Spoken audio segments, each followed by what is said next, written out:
Hello and welcome to the top 4 round of the Hokkaido Championships. My name is Jake. You can also call me Atrocious. We're going to be taking a look at this championship, but if you want to look at the official live stream for this tournament, because I am not the official live stream, you can check the link in the description below. I've got this championship there for you if you want to go ahead and watch it. But for those of you that want to stay, the breakdown for this top 4 is 2 blue-purple Luffys. There were 4 of them that entered, 2 of them left standing, and 1 each of the 2 different Zoros that we saw make the top 8 of this tournament, the new OP12 Zoro and also the OP01 Red Zoro. You already know the matchup, so let's get into the starting hands and hear from a word from our sponsors so I can pay rent this month. This video is sponsored by OP12 Decks, the premier One Piece trading card game app that allows you to track your collection, right? With double-digit sets and starter decks now, it's hard to keep track of what you own. Having a premier filtering system as well as cards that are available both in English and Japanese, you can not only log your collection for your decks, but also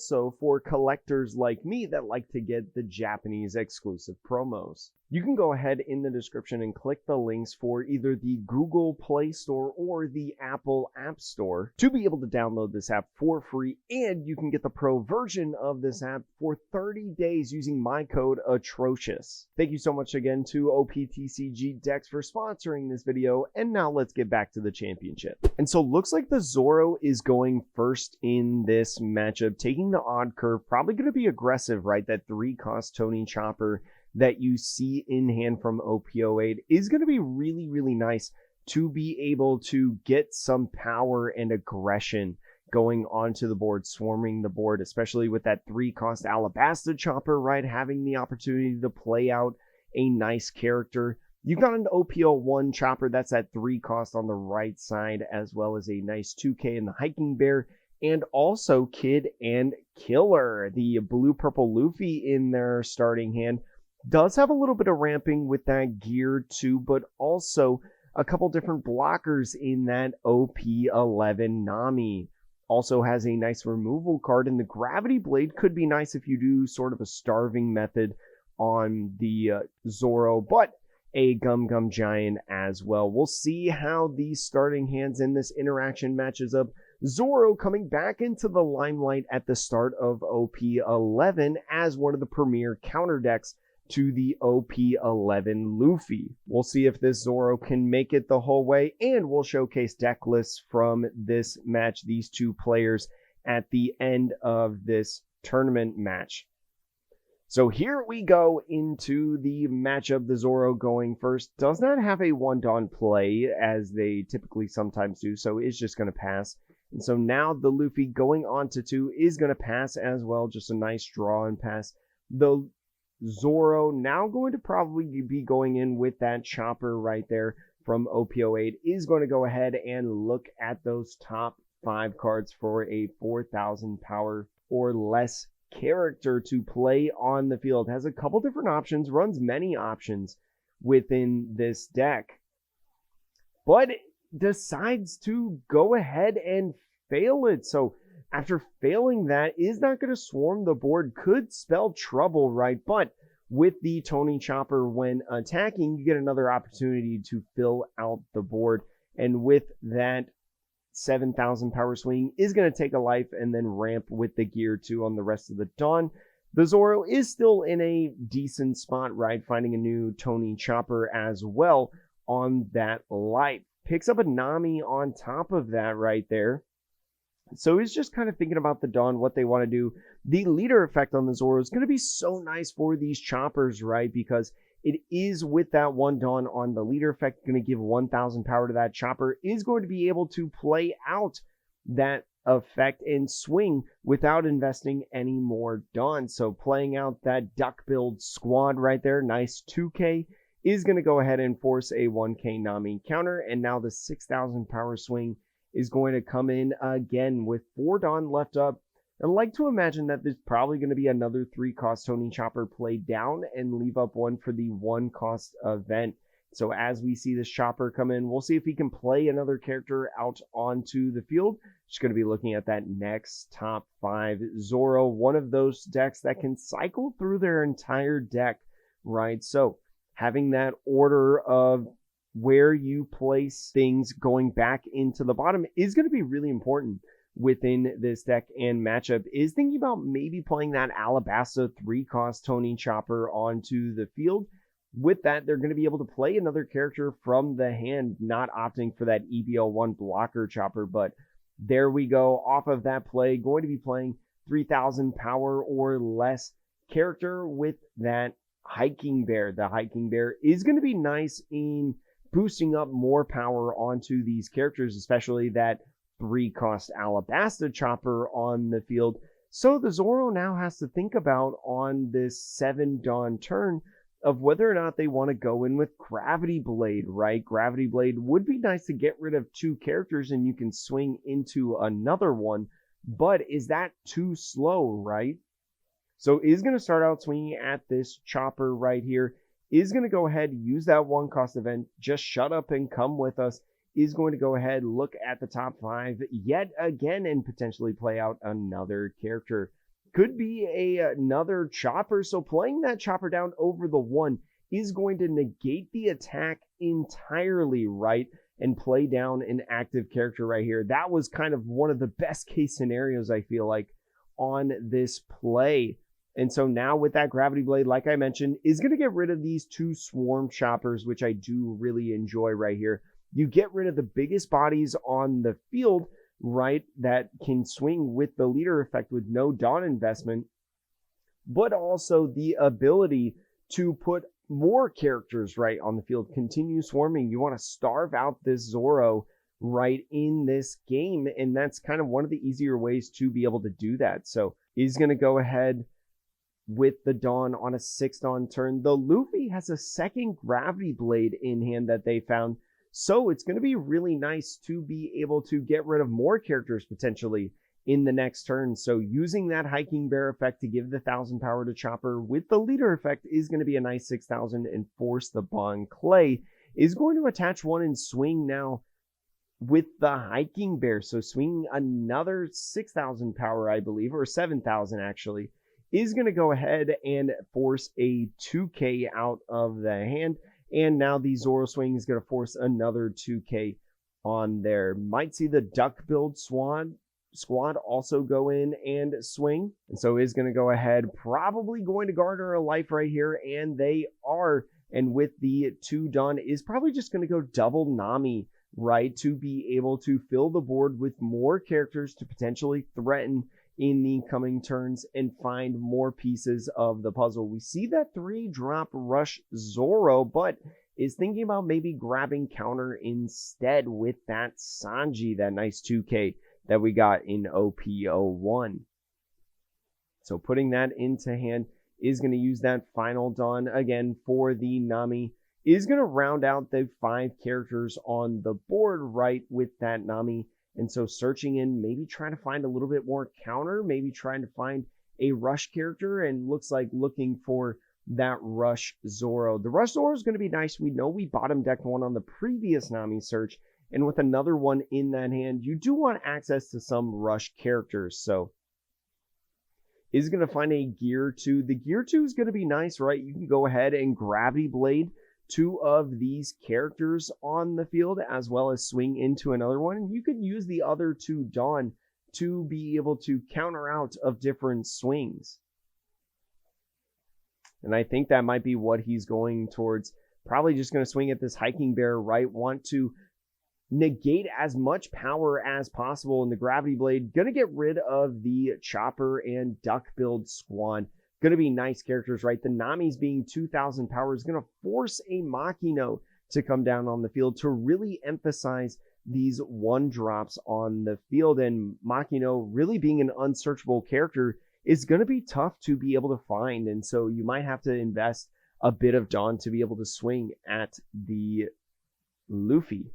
And so first attaching 1 Dawn to the leader, trying to get that leader effect off. Going to make the Namis plus 1,000 power each, right? So having them be 3,000 power is maybe trying to think about the math right now about what they could use on the Nami swings. And so is just going to be a nice 1K right here. Kid and Killer might be a good thing to play down. You can play down both the Zoro and the Kid Killer, right? Get two aggressive bodies to swing and apply pressure to the Luffy while also keeping the Namis up.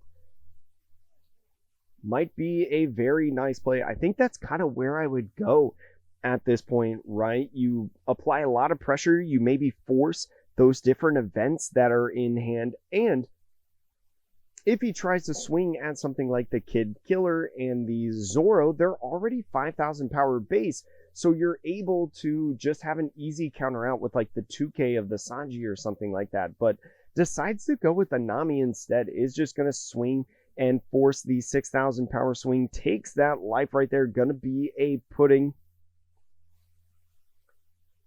And so maybe just trying to say right now, I don't want to go back in Dawn. I need to use my leader effect in the next turn.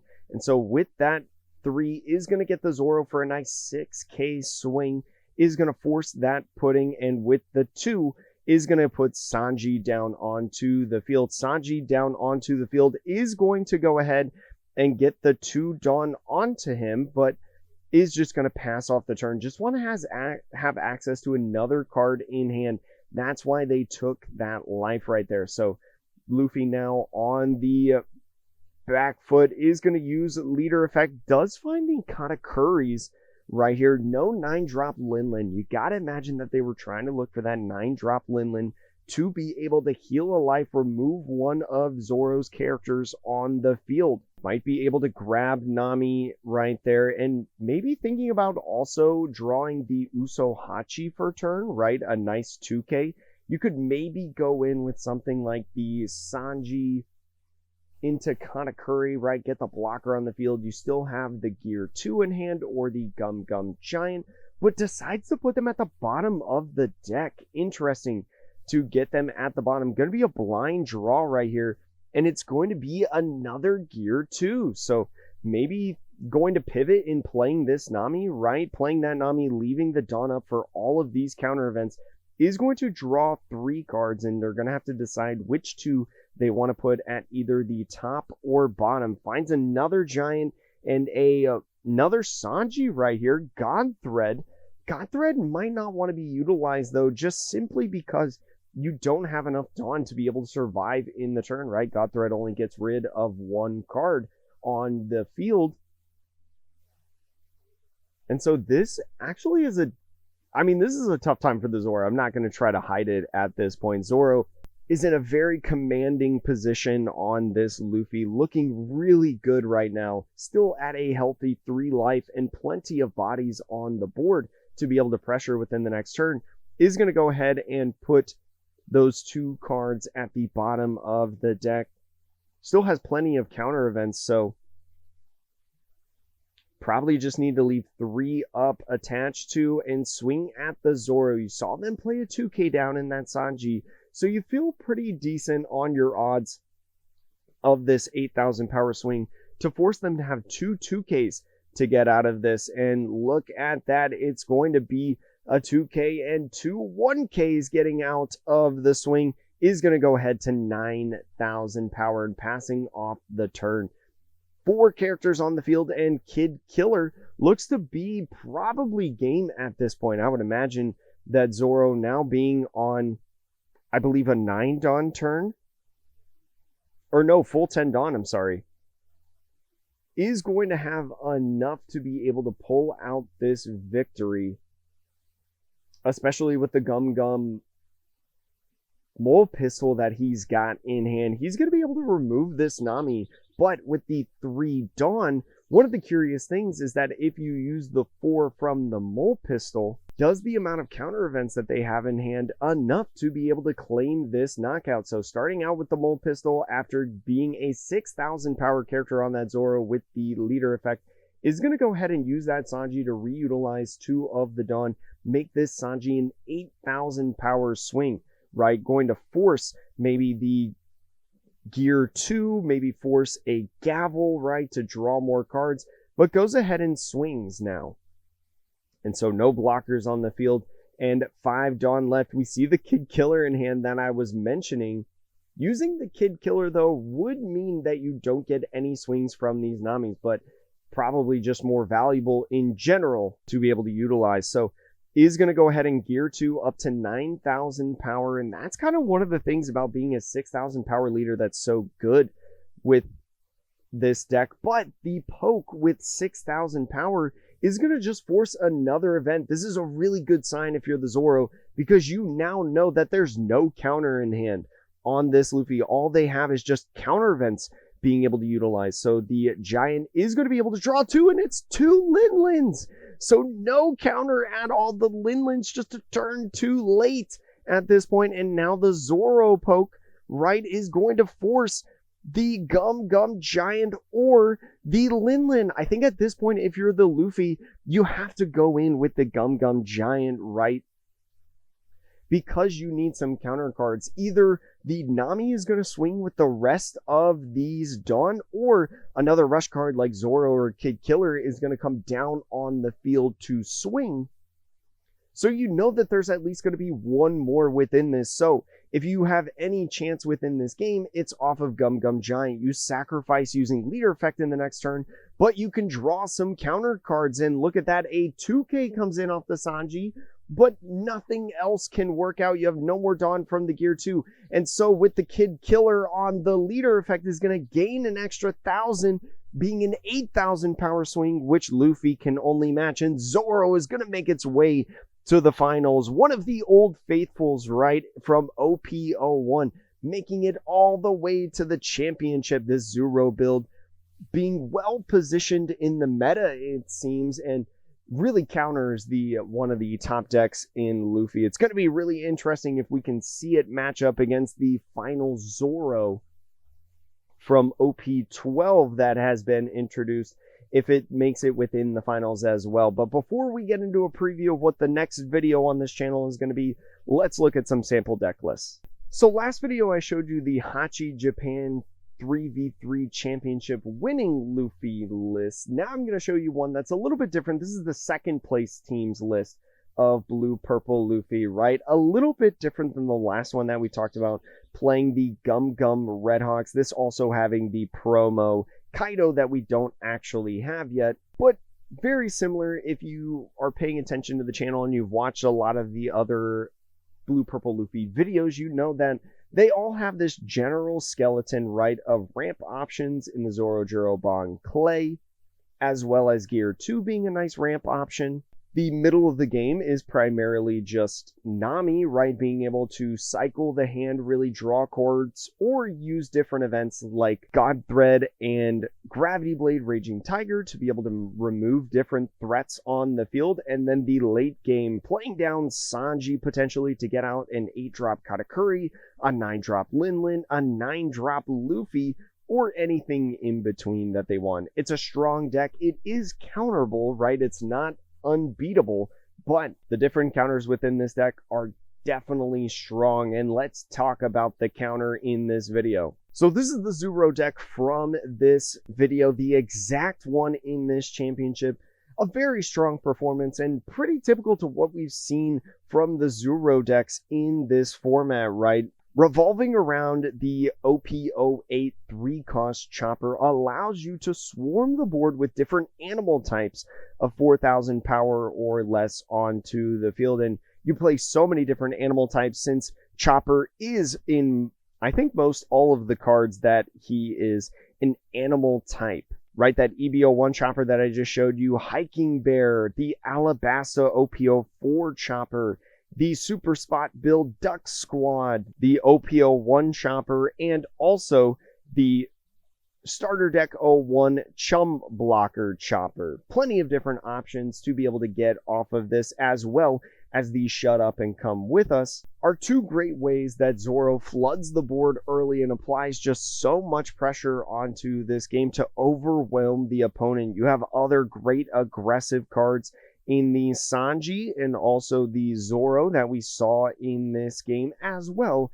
as Kid and Killer. Kid and Killer coming back a little bit since its time in the limelight with Red Purple Law, is still a great card to have from the EB01 set. One of the cards that I find most interesting in this deck is the new OP11 Frankie. You may have opened this up in your boxes that you just got out in the West, but it's a searchable Straw Hat Crew 2K that can be really nice against decks that play Gum Gum Giant, right? Any of those purple decks. This 4-cost, 4,000 power character may not seem super impressive until you realize that on your turn, once per turn, when your opponent activates an event, all of your characters get 2,000 power for the turn, including that Frankie. You can use small different swings like the Zoro in this video tried to do on the blue-purple Luffy to force a counter event, whether that's Gear 2, whether that's the Gum Gum Giant, could have been a Thunder Bagua or a Gum Gum Jet Gatling 0-cost event, plenty of different ones to choose from. But as soon as that happens, all of your characters get plus 2,000 power, and the more that you have on the field, the better that may be. Is a really good way to potentially enable different one-drops like Nami, like I mentioned, to be able to swing in the coming turns, this deck not playing Makino. But going into the finals, it looks like it is going to be the green Zoro versus the Zoro that we just watched. So it is going to be very exciting. I hope you join me in that video coming out soon. Thank you so much for joining me in this one. Again, 3,000 miles away from home right now, still trying to get you these videos. I hope that you're enjoying them, and I hope that you're enjoying these commentaries. Thank you again so much. Hope you enjoy this, and hope to see you in the next one. We'll see you later.